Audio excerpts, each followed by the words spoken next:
chair said, let's discuss how do you think we can diversify opera and what should we be doing? Only one person put their hand up and she said, get more black ushers. I thought to myself, how the hell is that going to actually increase a black audience? Because you see a black cleaner, that means you're welcome there. This is the Disconnected Bodies podcast, hosted by Pablo Colella. Deep dives for the curious creative. So Dapper Osborne, trained actor, appeared at the National, on the West End, created the UK's first black soap opera, entrepreneur, owner of the Brixton, owner of the Brixtonian, sponsored the Brixton Open. Now you're founder, artistic director of the Black British Classical Foundation. And you've had a career from stage to screen, now social change. And all before I'm 21. All before, that's right.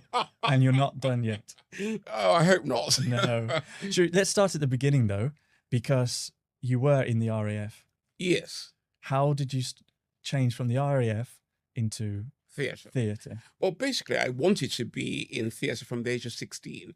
I was accepted at drama school, but my parents said, that is not a career, that's a hobby. Mm-hmm. And my mother turned around and said to me, you cannot support a family on the wages of an actor, especially a black one. And I thought, I'm only 16, no girlfriend, no nothing in my life. Why are you going on about this? And they kept on. And my mother said, look, you're marvelous at maths. Be an accountant. And she found me a job, because she's an accountant. She found me a job as a trainee cost accountant at a place called Bellis and Morecambe. And they made bells for ships and bellows. And I must tell you, it was the most boring years of my life. I used to fall asleep. It was husband and wife and relatives, like 6 of them, in the office with me. And there was just nothing in common. It was ghastly. But all my spare time was spent going to Birmingham Rep. In those days, it was the old Rep. It was 2 and 6 to see a play. And it was my life. And I belonged to the Saturday Club there as well for young people. And I had a marvelous time. And then I got to the age where I thought, you know what, I have to be me. I've got to sort of get away from home. And I joined the Royal Air Force. I passed the tests, and then they said, what do you want to do? I just said, travel away from England. And they said, okay, communications, your feet won't touch the ground. And they were right. But I had a marvelous 5 years. And then I've always been in sports, and I was a very good 100 meters runner. They discovered that. And for the rest of the 5 years, I was just traveling around the globe for athletics meets, when I wasn't doing anything else. And I had a great time. Looking back, I think it's something that every child, every young person should have an experience of, the military, but not because of wanting to carry guns and all that sort of nonsense, because I didn't. I was in an office. It was an office job. It was terrific. But it's the discipline, self-discipline, and the people you meet. And you learn very quickly to sort of be able to live and work and play with people who'd cross the road in your normal life, your previous life, before you actually spoke to them. It was a very interesting experience. Right. And then so you left and you... Yes, I left. I was my own man. I had my own money. And I went back and auditioned, and I got a grant. In those days, Birmingham gave 1 grant, but it was a full grant. It paid my mortgage. It looked after me and my family, and it paid all the school fees. To get it, everyone had to audition, and I shall never forget it. I went to the audition, and he said, be a cloud. And yes, sort of prance around the room, and then you had to do two pieces, one modern piece of theatre and another Shakespeare. I remember doing Henry V as my Prayer Before Battle as my audition piece, and went off to drama school. Yeah. It was great fun. And you felt that was more... What age were you when you did that? I must have been about 27, 28. Right.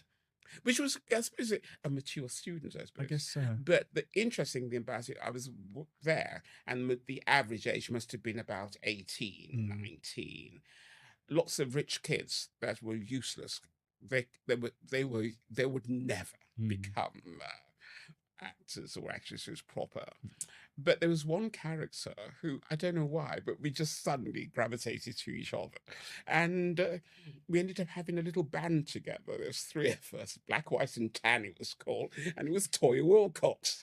Was it actually? Wow. It was actually Toya. And we got on so well. Mm. And she was the most beautiful dancer. And dance was always something I could do. And in one of the shows, we had to do the dance of good and evil. And it was she and I. It was great fun. No. So drama school was good. It was an experience. But I suppose I went in with a total different attitude that this has to work. And I would say within 6 months of actually starting drama school, I decided each week there was a paper that you could buy, and it has all the jobs that were going. I would write it, my wife would type it up, and with a photograph, we'll send it off. And that's how I got my equity card from Derby Playhouse. And I had an audition for Taste of Honey. The director was Mark Woolgar. And he was the one who dubbed me the name of Dapper Osborne. But he was marvellous.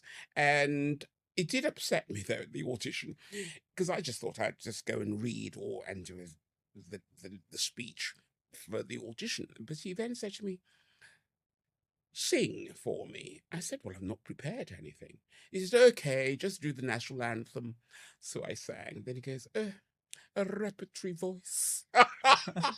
I don't know whether that was good or bad. Then he said, "A light baritone, a lazy tenor."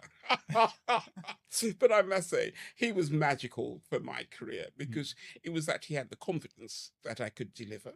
And also, the system was, he had a card which he could give, and that was gold dust, because in those days you couldn't get a job without a card, and you couldn't get a card without a job. So he sort of fulfilled my dreams. And when I wasn't acting professionally, I went back to drama school so I can complete the degree and everything. So that's interesting. And you came across, I mean, you've got names, so many names that you've met and worked with. Yeah. There was two parts of my career within the theatre. There was the sort of legit stuff in repertory theatres around the country, which was marvellous. And there was no starry names. It was just first-class actors who could deliver.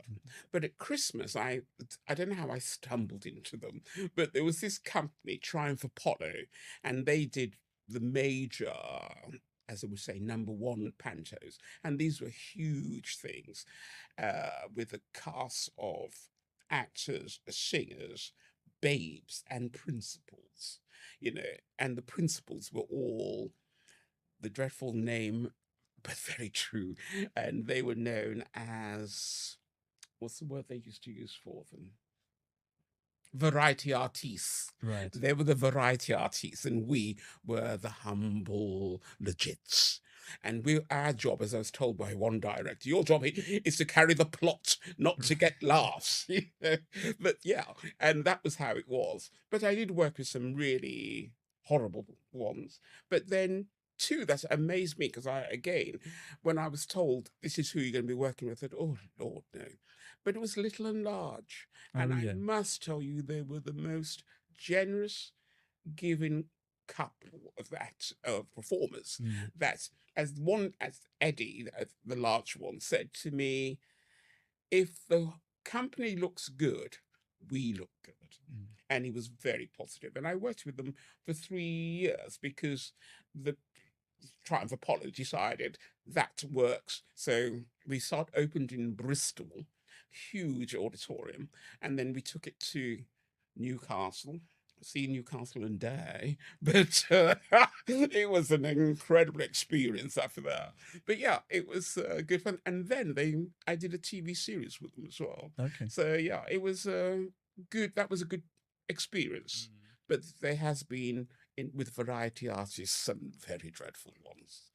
Is it Name too no soon? names. Yeah, is it too soon to go into that? Shall we not?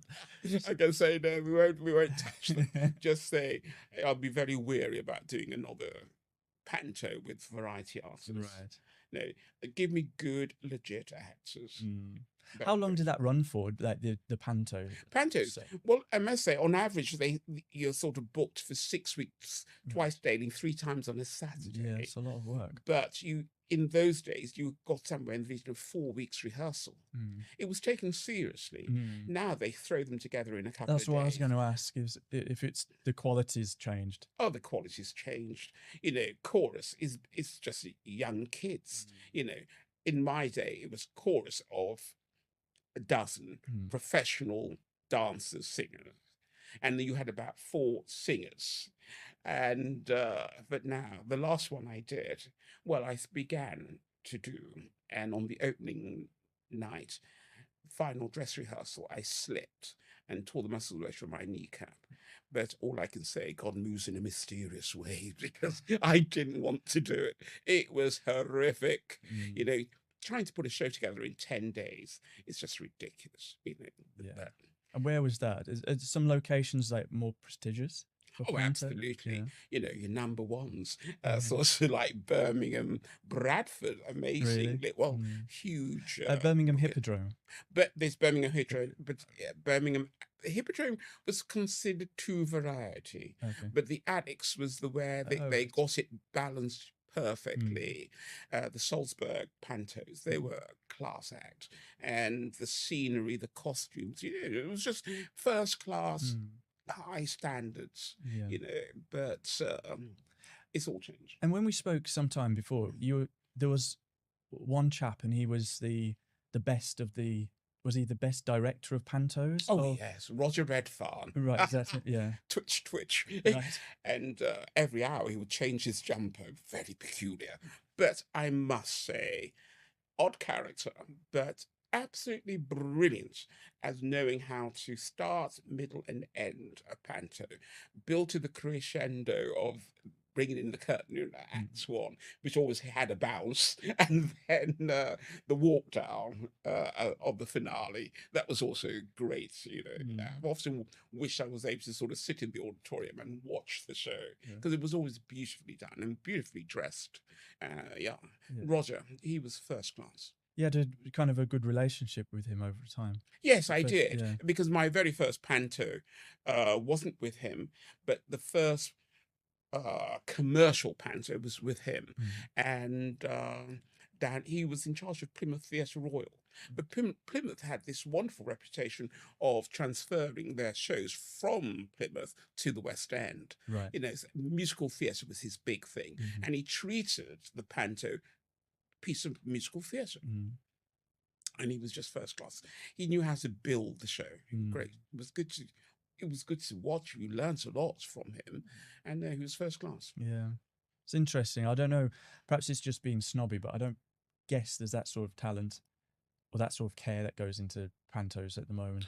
No, I think more and more it's a commercial thing. Although people will hear this and they'll scream and say, "No, we take care." Places like Hackney Empire, it has a very good reputation.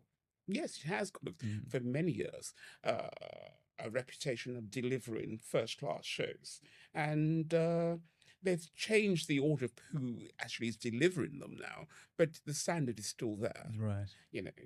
But most other places, I just think it's guaranteed money, it's guaranteed box office.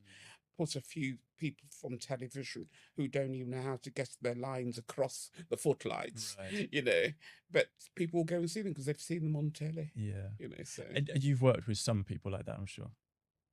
I have. Or perhaps that was before the quality got to that point where it was. Oh no! Just any old fella off the TV. In the variety artists, there was a variety of them. There was some who'd been in musical theatre. Well, not what would they call it? Variety theatre. Right. And they knew how to work an audience, and they were brilliant at it. But there was a few that were television. They'd only grown up doing television. They had no personality. That sort of did anything, and they couldn't sing, they couldn't dance, but were there because they had a name. Right. And then those of us legit, who could deliver, were told, I have to, one director said to me, I have to protect my tops. Can you tone down your performance? I says, no, get her to be able to sing, dance, and for the money she's been paid, or get somebody else who can. Right. But yeah, you do get to the point, and also I suppose I got to the point where I didn't care a shite. Yeah. No, because I just felt I'm tired of this, and it was just totally wrong and unfair. Yeah. But I think now, I don't know what happens now. I haven't been to see a panto for donkeys. No. I go to Christmas shows, Yeah. but I avoid pantos because I just feel they're not what they used to be. But Yeah. What else have you been in? You've been in theatre-wise? Yeah, you've been in quite a lot. Oh, I did a lot of musical theatre. Yeah. Of course, and if you're black, darling, you have to do Joseph. You got to sing the calypso, and that was another reason I left the theatre, because we're so predictable. I knew every year I'd do Taste of Honey, or I'd be asked to do Taste of Honey. The Shakespeare, because of the school exams, it probably would be Midsummer Night's Dream. I'll play Puck. Panto, it was either Man Friday or Aladdin. You rub me and I come. It's just unbelievable. Until I sat one day, I was doing Robinson Crusoe. The writer, John Morley, on the first night came round often. Marvellous, Vincent, marvellous. I said, darling, you think so? Dreadful writing. He nearly died. He says, tell me, what do you think? I said, well, put it this way. The main characters are foreigners to the island. So therefore, those of us natives should be terribly, terribly crisp. And they should not be able to be understood, not the other way round. He said, no, that's an interesting thing. And he then said, come down to my house and let's write next year's together. And that's what we did. And from that, we became bosom friends. And we wrote a musical together, which was based on a panto story, Cinderella. We did a black version of Cinderella, and it was called It Don't Pinch Your Toe. And that's when the shoe fit, they all scream, it fits, and don't pinch your toe. And we did it with Gary Wilmot, and a wonderful comedian called Bertie Redding. Sadly, she passed. But we did it as a tryout at the Donmar. And this is sort of back in the late 80s, early 90s. And it was an all-black show, which was the kiss of death for any West End producer. Amazing how things have changed, from the Five Guys named Mo and so forth. But it was a pity that we were ahead of our time. And I've often thought it was bought by Birmingham Rep, but they never did it. The director changed and it went by the way. But no, that was the biggest problem I found, is the lack of variety as a black actor then. If there was a good part, they'd always find an American to play the role. But things have changed. We are now exporting black actors to America. And the roles, and as they call them, blind casting, in the theatre is incredibly interesting to see who plays what these days, from kings of Great Britain played by black artists. Is interesting, and trying to get people to sort of see beyond the colour, which is great. But that is what theatre is, make believe. You should be able to sort of take people on these incredible journeys, not about the pigmentation, but the actual emotional qualities and the stories they have to tell. And you were around, that just reminded me, you were around sort of West End when it was the West End. Absolutely. At the peak. It was brilliant time to be around there. And even better still, I lived in Wardwell Street, right. So it was just a great time, and lots of fascinating things going on. Fascinating people. Wild, was it? It was good, bad, and indifferent. It was good, bad, and indifferent. And it was the start of gay bars were coming on and opening up. And there was some very interesting parties, and just interesting people from, there was this thing at that time called the Alternative Miss World, Andrew Logan, incredible artists. And, those were just good places, good fun. And there was a wonderful place on a Sunday night Now, what was that? The Embassy Club. And all the staff used to whiz around in hot pants and roller skates. You know?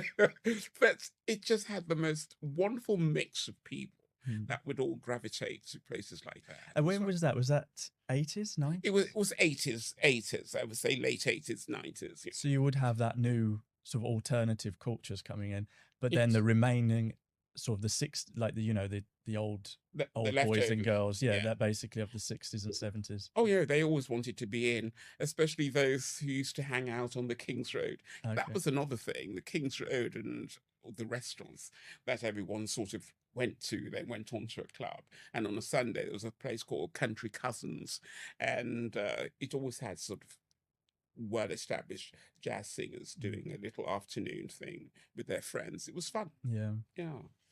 Kind of feels like that's been lost to some degree now.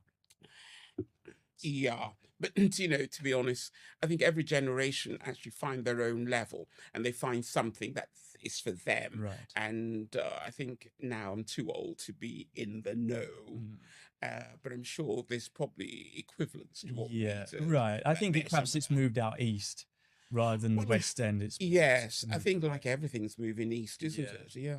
I think that. As I keep seeing, like, was it Sadler's Wells, the Right. East, the V&A, and sort of big organized, and the ballet as well. Right. Yeah. They're moving up there. Yeah. So I'm sure if you look hard enough, there's still the characters and there's still the stories. yeah, being I'm made. sure there is, Yeah. but apparently not in the know. Yeah. It always has a romanticism to me, like this, the 80s, 60s, 70s, 80s. Hmm. Well, I More came than to that, England in 1960 Right. when I arrived, and I suppose looking back, it was quite fascinating, and especially nothing fazed me. It was all there wasn't the only difference is it wasn't as hot as it was in St. Kitts, but everything else seemed just normal. We just got on with it. But it was the sight of television. In St. Kitts, no television, and you made your own entertainment, and that's why everybody had an instrument or something there. I did piano from the age of 5. But seeing television, and my first time, it was Edna Sharples and Minnie Corwell in the snug of Coronation Street in The Rover's Return.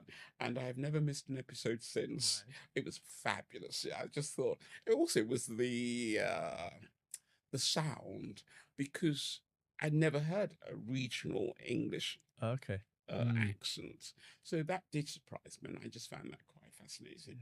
But, It's interesting. And whilst we're talking about TV, so you were the creator of the first Black British sitcom.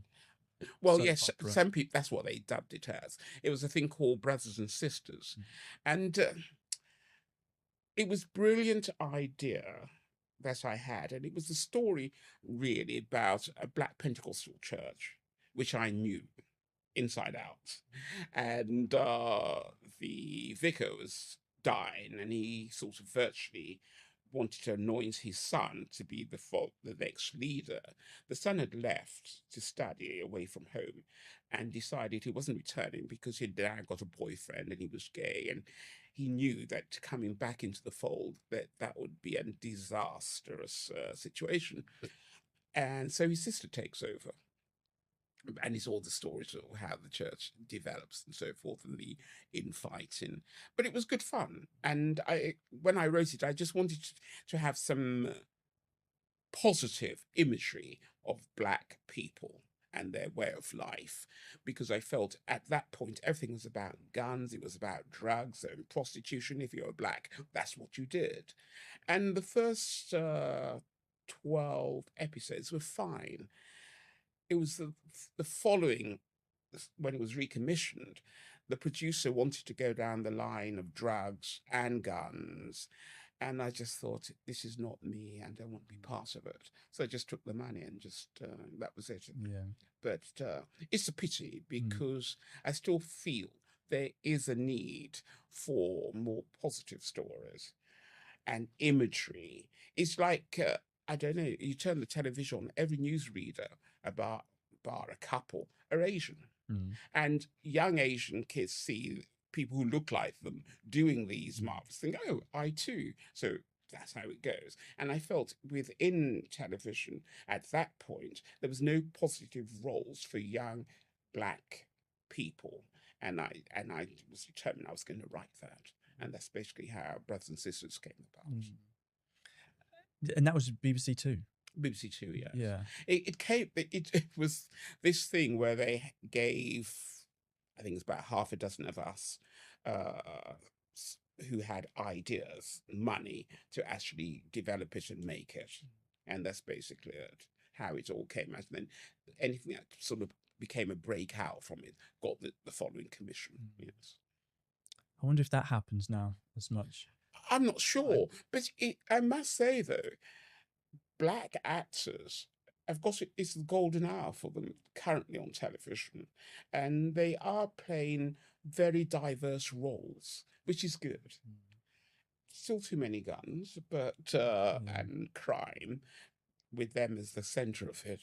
But no, I think it's actually becoming a little bit more. Well, it is coming a lot better than when I was in the business. You know. So where are we? What time period are we in? Are we in the 90s now? So 92 was the TV. Yes. Yeah, I'd say something. In the 90s, yes. So where did you go from there? Because you opened up the Brixtonian. That's right. That was the rum bar. Yeah, I think how that all came about. It was the fact that I was getting very dissatisfied with theatre, and to be able to say no to a job, which I hated to do, and I didn't want to do, I need to have another income. And the riots came to Brixton, and one night in Wardour Street, my wife said, "There's a riot in Brixton. Have you heard?" I said, "Yes." And we've been invited to tea in Brixton. She says, "Really?" A friend of ours, Michael Fish. He was the chap who he was one of the partners, I believe, in the club, the Embassy Club. But also he had opened the first boutique for men in Carnaby Street, Mr. Fish. He was known for his kipper ties and shirts. He was absolutely amazing. And he lived in Brixton, and he said, "Oh, Vincent, do come and have tea." So I said, "Okay." When we got to Brixton Tube Station, our son, he must have been about 8, 9. He said, "Oh, it's so nice to be in the majority." Wow. We were shocked. We had never taken into consideration how he felt as a young black boy in a sea of white folk. It just didn't bother, we didn't think about that. And we went and had tea with Michael, and he lived in Leander Road, and his house was a Leander Pink. It was the most stunning double-fronted, gorgeous house. And we just couldn't believe this was Brixton. This was up on Brixton Hill, known as Brixton Village.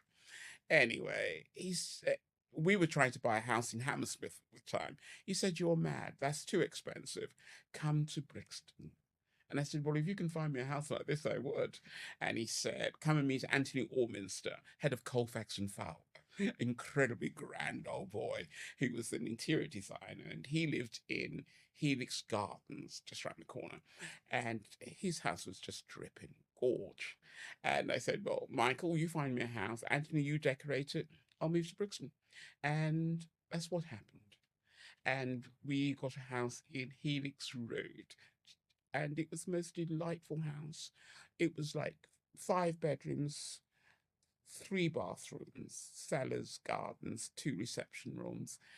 And we bought it for 125,000. Wow. And Anthony decorated it. It was stunning. But when we bought it, it was 2 flats. The local greengrocers, they were selling it. He and his wife didn't get on. So they divided the house into 2 flats. Even the house had a story. And we then, of course, put it back into 1. And we had a fabulous time then until the kids grew up and then left home, and we've downsized. And too small at the moment, and we have to move again. You think you can actually live in a small space, but actually, up for me anyway, I find I can't. Just need space, and space to be alone. Yeah, it's good. Yeah. So what was so the Brixtonian was sort of would have attracted Well, some oh, it was. the communities around there. Well, it was a very interesting time Yeah. because when we basically, I wanted to give up acting crap parts, so we moved to Brixton, and then when we were in Brixton, my wife said, "Where are we going to dinner?" I said, "Listen, this is not West End where you just walk." You know, we used to just walk, never booked, just walk, couldn't get engaged to the next one. And she said, I said, "Well, there's nowhere to eat." And she said, "Well, Vincent, you always know what's wrong with every restaurant we go to. Why don't you put it right and open one?" And I thought, you know what? Not a bad idea. And I found a fabulous little place around the back of Marks and Spencer's on Brixton Main Road. And I got it. I applied for it. We got it. And it was very funny.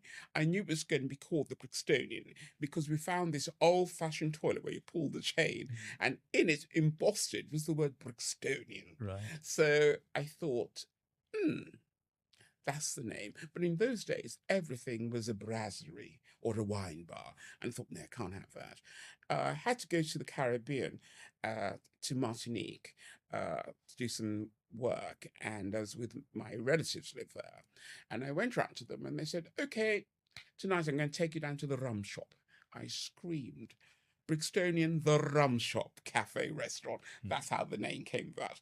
And we went into this rum shop. I was staggered by the amount of varieties of rum only made in Martinique. And they do a thing called rum agricole, which is made from the cane juice of the rum. You can wear it like aftershave. It's absolutely fabulous. Anyway, so I extended my holiday and I went island hopping. I came back to Heathrow like something at 6 o'clock one morning, and I must have had somewhere in the region of about a good 500 bottles of rum. But I knew I was going to be charged by the amount of litres of alcohol, so I'd worked it all out. The guy looked at me horrified. He didn't know what to do. He said, "Listen, we're about to change shifts, so this is going to be quick." And he said, "How much you want to pay?" I said, "Well, £80 will do it." And that's how the stock came in, and that is how we started the restaurant, the Brixtonian, the Rum Shop Cafe restaurant. And within 6 months, we won the Bar of the Year. Oh, wow. And by the time we closed 20 odd years later, we won the Tempest Bars in the world. But by then, we'd got a second one in Brixton, the Havana Club. And we had one in the West End, in Covent Garden, known as the Brixtonian Backyard, because it was the back of Neil's yard. Right. So, fun. so it was good. It was great experience, great fun, but hard work. Right. But it took over my sort of wanted to be a way to perform, and it turned more to the writing, and that's where my sort of interest in supporting young black artists, figurative painters, and singers, classical singers, and would give them money, the singers, to go off to Curtis in New York to fine-tune their profession. And we ran a competition with Betty Mawson Gallery in Brixton. It was called the Brixton Open. And some fine kids came through that. It was an interesting time. And with the bar, it's had some amazing, who are now dreadfully, frightfully famous artists. And there were students in those days, and they've all done incredibly well. It's a shame they don't remember from whence they start and who supported them. But there it is, but that's life, Yeah. But yes, it was a great time. And Brixton in those days, there was an air, I can achieve. There was so many opportunities, but there was some very odd things going on. If you were black and you wanted a business grant, you could only go to one particular bank in West Norwood, in NatWest. You had to go there.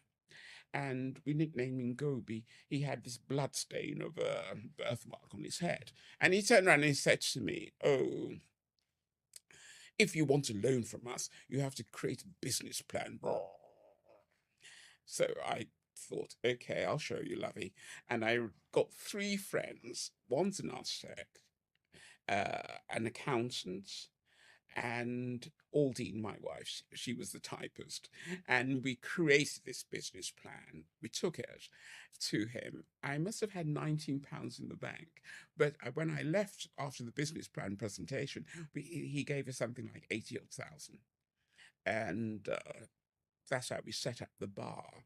But it was a battle to get it, because I think when he said it to me, he thought, he'll never come back with anything. But what I hear, our business plan is used as a tool for bank managers. Would you lend against this? Oh, really? That's what I was told. Wow. But I'd love to get my copy back. Right. But no, it was a very interesting period of time, and great fun, lots of challenges, but they were overcome. Yeah, that's my secret ambition, is to have a coffee shop, or like an all-night coffee shop, like a biker, all-night biker coffee shop. Oh gosh. Is my Well, there used to be secret. an all-night one on Kensington High Street. What on earth? It would open when all the bars were closing. I wish I can remember what it was called, but it was amazing. It had this grand white piano in the middle of the room, and everyone would go there, and you still could get alcohol, but it came in a teapot. I saw which it is. That was what it was called. Oh, and the nights in there, because everyone was quite half cut by the time they got there, and the carry-ons and the times you've seen women got on top of the piano and shaking their tits and everything. It was just fabulous fun. But yes, so Wichita's used to be the all-nighter, right?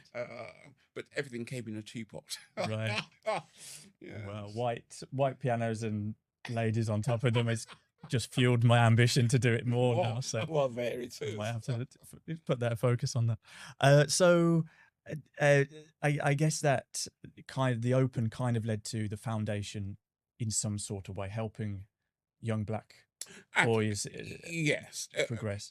Yeah, because when we closed, I thought, well, what am I going to do? And I just had this passion about, well, I've always loved classical music, I love opera, dance and theatre. And I thought, well, why don't I actually formulate it as a formal charity? And that's how we set up the Black British Classical Foundation. And that was was charity to help to create platforms and outlets of the talents of young Black and South Asian classical singers.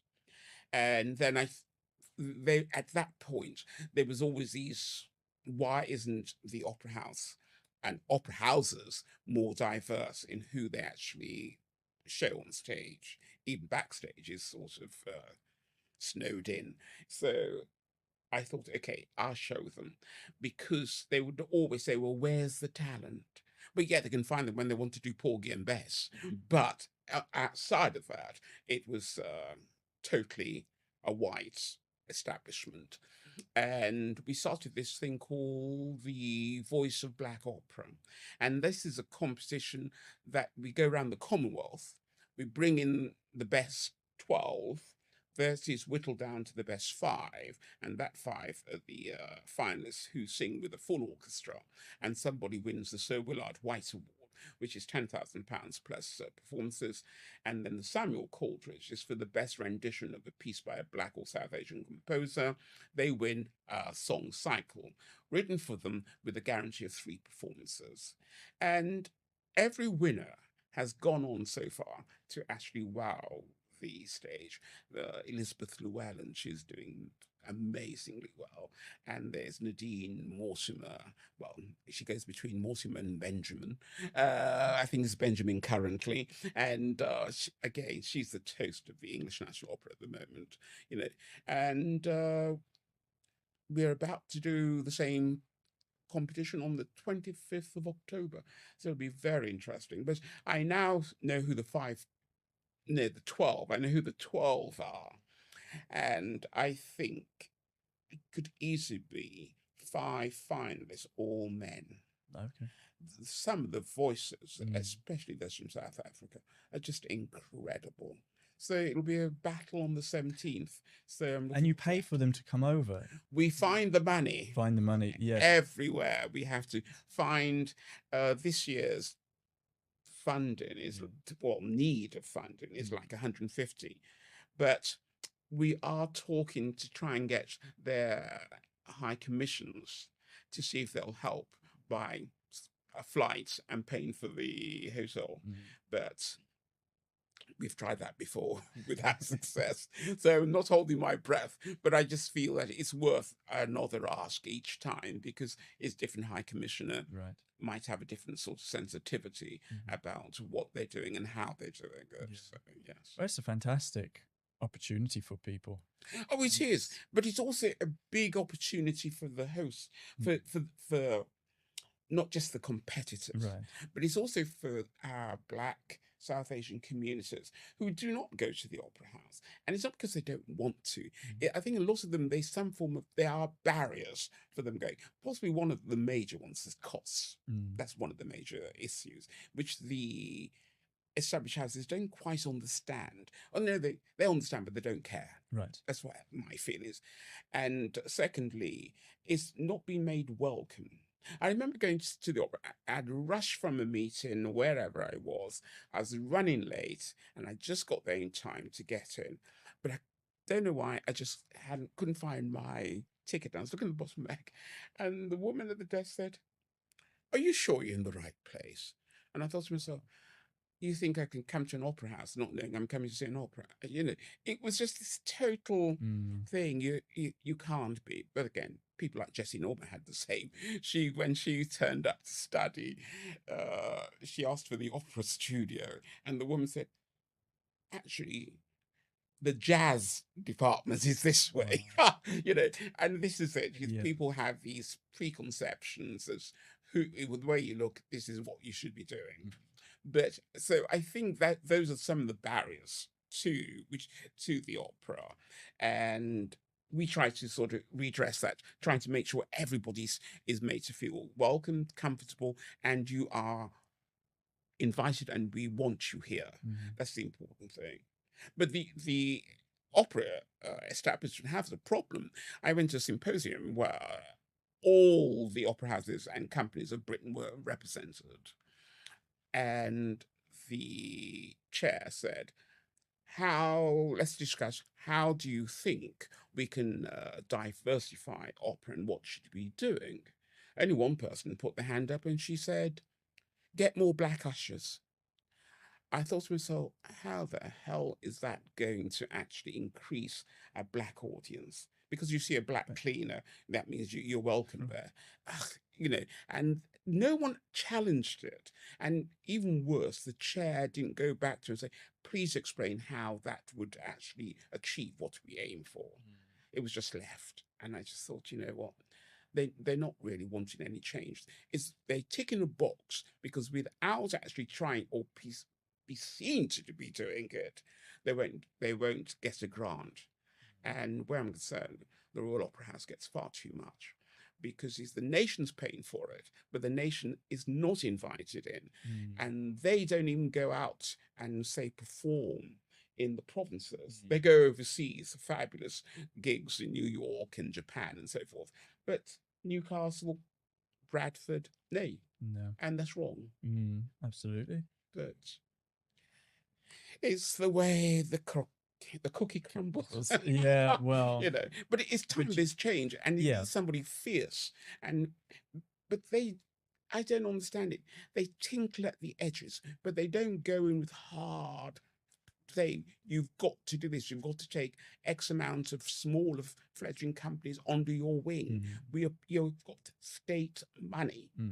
Everybody's paying for this, but it's very, very minute communities, groups that can come. And the worst thing is when you go to the opera house, it's all tourists. And it's all, not even just tourists, but it's what they call them. It's a night out, business. Okay. Entertainment, really. And we sat one night behind a group. Only one could speak English. He read the subtitle and then translated to his people, until we had to tell him to be quiet. And that's the whole thing. It's not, I don't even think the real opera lover is able to go anymore. It is very much now a corporate entertainment. Yeah. It's a shame, really. It's a shame. I don't really know much about the history of opera, but was it like community based at any point? Did it come Well, out in communities? I suppose it was there and the community was allowed. I think Right. that's how the word pit comes Okay. around, because that was Mhm. where the cheap seats were and people stood, Yeah. you know. But yeah, it's all changed now. It's become terribly elitist, you know, and Well, they're lucky to have people like yourself. You're doing your little thing. Other people, I'm sure, are trying to yes, chip away, and yes. it I will think become a turning point. that is the problem. Right. We are, I guess we box above our weight, but the problem is companies like the Royal Opera House, the English National, Opera North, they should be compelled, and if it's a competition, they all should be compelled to take 6 each smaller companies that they have to service, support, Mm. and not saying this is what you're going to do. Listen to what these smaller companies are wanting and delivering. And that's my big beef with Opera North. They always know where I am when they're doing their projects. How can I help them? How can I reach Black people, etc., etc. When we go and ask them, can you do this direct? It's always no. They've never been able to say yes. And that is also the same with orchestras as well. Right. I've had a real Barney with the London Mozart Players. I did a lot of work with them, trying to find them and support them in finding schools with a majority people of colour kids to do work with instruments and so forth. I then wrote to them and said, well, look, we've got this concert coming up. Can you send it out? Oh, no, we can't do that. And that is what really pissed me off, especially those who are getting money on the portfolio system. Right. I just think they should be compelled that they've got to find smaller companies that they are going to support. But yeah, it's probably in the criteria of why they get the funding as well. It's just they just do it in those minimal ways that you're saying. yes, And then moving yeah. past it. But I think the funding is that they have to reach it back into the community. But I'm actually saying they need to work with other professional organizations who are small. And you can always you can come up with a figure, say anyone with under $1 million turnover, whatever you're going to say, and they have to find them. Not the small fledgling have to find the big cheese. It has to be the other way around. It's their duty to find and prove to the Arts Council we are doing X amount of work to come on, and there's got to be feedback to the Arts Council from the fledgling company. Yes, these companies are supporting us in a meaningful way and in the way we want. But maybe I'm ahead of my time, like normal. Well, this is the thing. Stick in there, it'll come back around. You're not done yet, so well, one tries and hopes. yeah, yes. you're not done yet. So I'm conscious of the time. We've kind of run out of time. I know we could speak absolutely for much longer, but really appreciate you coming. Well, thank you for having me. Always a pleasure to talk and hear all these stories. And then when the cameras are off, we'll be able to mention all those names that you couldn't have mentioned when we were recording. Next time. Next time. But yeah, thank you so much.